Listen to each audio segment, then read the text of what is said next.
हमने शहर को दी एक नई पहचान, हम हैं सिंघानिया बिल्डकॉन। मध्य प्रदेश में जल संरक्षण को लेकर सबसे अधिक कवायदें हुई। जलाभिषेक अभियान से लेकर जल संसद तक साल दर साल अलग अलग संरक्षण के नाम पर कई कदम सरकार ने उठाने चाहे, लेकिन मध्य प्रदेश के माथे पर अब एक ऐसा कलंक लगा है जो सालों से जारी इन सारी कवायदों पर सवाल उठाता है। दरअसल मध्य प्रदेश पर देश में सबसे ज्यादा भूमिगत प्रदूषित जल का दाग लग गया है। प्रदेश के 49 जिले भूमिगत जल प्रदूषण की चपेट में हैं। रिपोर्ट देखिए।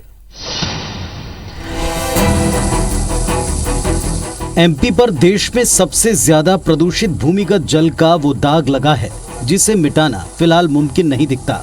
प्रदेश के 49 जिले भूमिगत जल प्रदूषण की चपेट में हैं।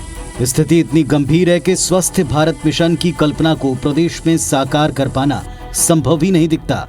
ये खुलासा भी केंद्रीय भूमि जल बोर्ड की रिपोर्ट से हुआ है।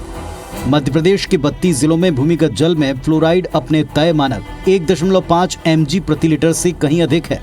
ये जिले हैं अलीराजपुर, बालाघाट, बड़वानी, बैतूल, भिंड, छतरपुर, छिंदवाड़ा, दतिया, देवास, धार, डिंडौरी, गुना, ग्वालियर, हरदा, जबलपुर, झाबुआ, खरगोन, मंडला, मंदसौर, मुरैना, नरसिंहपुर, राजगढ़, सतना, सीहोर, सिवनी, शहडोल, शाजापुर, शिवपुरी, सीधी, सिंगरौली, उज्जैन और विदिशा।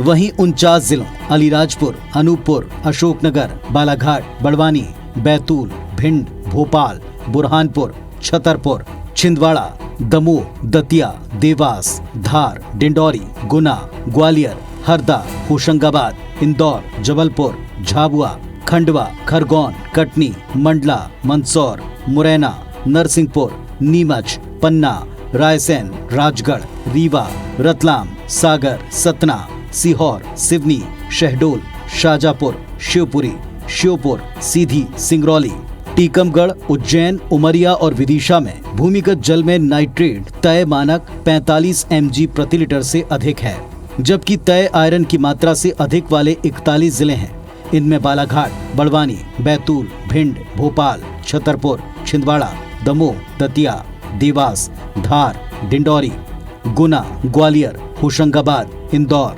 जबलपुर, झाबुआ, खंडवा, कटनी, मंडला, मंदसौर, नरसिंहपुर, नीमच, पन्ना, रायसेन, राजगढ़, रतलाम, रीवा, सागर, सतना, सीहोर, सिवनी, शहडोल, शाजापुर, शिवपुरी, सीधी, टीकमगढ़, उज्जैन, उमरिया और विदिशा के नाम हैं। भूमिगत जल में बेहद खतरनाक तत्व सीसे की मात्रा तय से अधिक पाए जाने वाले 16 जिले हैं, जिसमें बालाघाट, बड़वानी, दमोह, दतिया, देवास, धार, डिंडौरी, गुना, ग्वालियर, रायसेन, राजगढ़, सतना, सीहोर, शाजापुर, शिवपुरी और विदिशा के नाम हैं। एक्सपर्ट मानते हैं कि इन धातुओं से भूमिगत जल में होने वाले प्रदूषण का स्तर इतना बढ़ा है कि ये कोरोना जैसी महामारी से कहीं ज्यादा घातक है।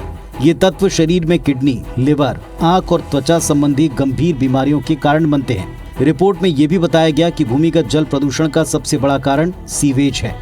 सरकार सीवेज के लिए जो ट्रीटमेंट प्लांट लगाती है उससे हैवी मेटल नहीं दूर हो पाते, लिहाजा ईटीपी प्लांट्स पर अमल करना चाहिए था, जो अब तक नहीं हुआ।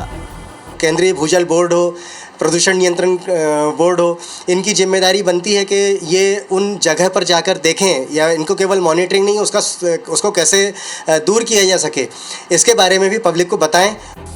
मध्य प्रदेश के माथे पर लगे देश में सबसे ज्यादा प्रदूषित भूमिगत जल के इस कलंक को लेकर अब सियासत भी शुरू हो गई है। कांग्रेस का आरोप है कि इस पर करोड़ों रुपए खर्च किए गए, लेकिन इस रिपोर्ट ने पोल खोल दी है, जबकि सरकार के प्रवक्ता और गृह मंत्री नरोत्तम मिश्रा ने इसे लेकर सरकार के चलाए जा रहे अभियानों को गिनाया।